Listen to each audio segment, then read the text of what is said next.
Okay, so we have our weaving set up. We have our name and class, and we have it numbered like it was on the screen. Remember, it's not 1, 2, 3, 4, 5. It's random. It's 1, 4, 5, 8, 9, and goes around the plate, ends with 11 right here. So when we have that done, take our string. Yours will be white, but mine is green, just so you can see it a little bit better.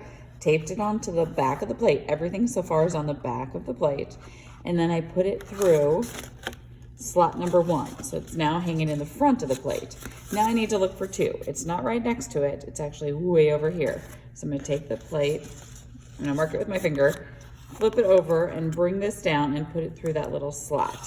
So it's in slot number 2. Now it's on the back of the plate.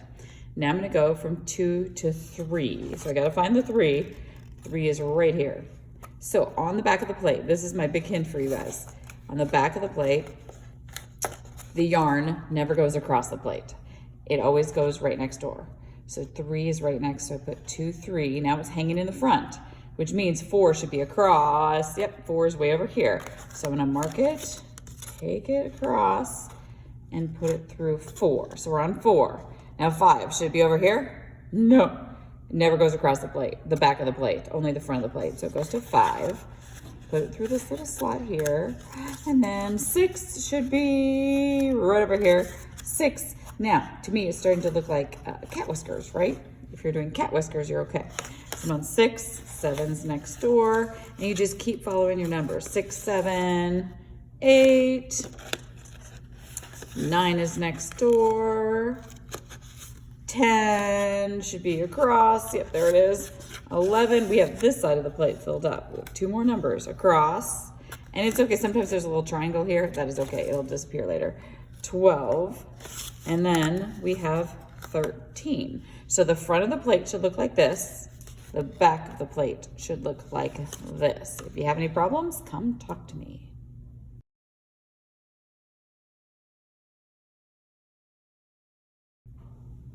Next step, we have this extra yarn. Now we need to take the very end and we're gonna go up from this 13 and then we're gonna try to go between the 1 and the 11. Sorry, I didn't have that screen. 1 and the 11. So we're gonna take this up, push it all the way through. I'm gonna put my fingers through here so I can reach, and you pull it through. Mine got caught a little bit. Keep pulling until it's tight. There we go. Okay, this is our warp. Our warp is completely set up. Now it's time for the weft. It's time for the over, under, over, under. So I'm gonna take this and I'm going to start weaving. So I'm gonna go under, over, under, over, under, over, under. And when I get about halfway, I'm gonna pull to get rid of this loop. So I'm gonna keep pulling. It will also start to make that center circle. Now I'm gonna look and see. I have to remember the last time I went under something. So last time I went under was right here. So now I'm gonna have to go over, under, over, under. I know it was a little hard to tell the last time I did that, so we'll try that again. Okay, about halfway, pull, pull, pull, pull. Okay. So last time I went under was this one. If I look and see how that's going under, and that's where it stops. Now it goes off here. That means I need to go over, under, and you keep going like this.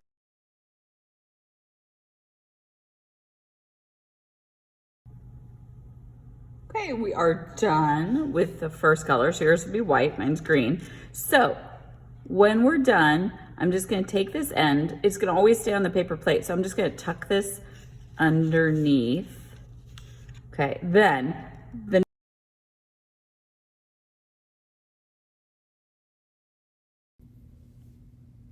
Okay, you know you're done. There's a line on the plate. It's hard to see in the video. There's a line on the plate. When you get to that, you can stop. If you want to go further, you can, but this is where the minimum place you're going to stop. So we're not going to count colors or anything like that. There's just a place on the plate.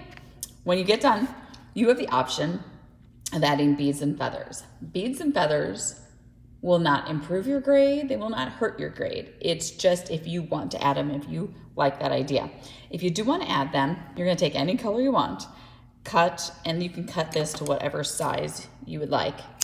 And then what you're going to do is you're just going to tie it onto the strings wherever you want. You can just do a couple of them, or you can do them all the way around. I want to hang a bead on one and a feather on one. If I just wanted it to have a feather down one string, you could tie it like this, but I want to tie it in half, and I'm going to tie a knot. So we're experts at knots now. So 1 time, 2 times, so it doesn't fall off. Then if I want to add a bead, let's do a bead first. You're just going to take the end and you're going to push it in, and you can add as many as you want. This would be the hard part. Getting it through is not easy. There we go. Whew, that took a while. And then you're going to tie a knot on the end. Again, if you want to fill this with beads, you sure can. You're the artist. You decide what you want to do. But I'm going to tie a little knot here. And one might not work. It might slide right off. I usually tie it at least twice. So cross it, make that little circle, go through the circle, pull tight, and then it should stay. That's one way to do it. There's other ways too. If you want to come up with your own way, that's fine. Now, the feather does not have a hole to go through. So this one, we're just going to, towards the end, just tie it around. It can't be on the very end, that will not work, but we're again going to tighten it. It's going to make the end kind of interesting, but I think it still looks good when they're round. So that was 1 time. That's not going to work. We need to do it twice to make sure it's a knot and it will stay. Okay, and there you go. So have fun.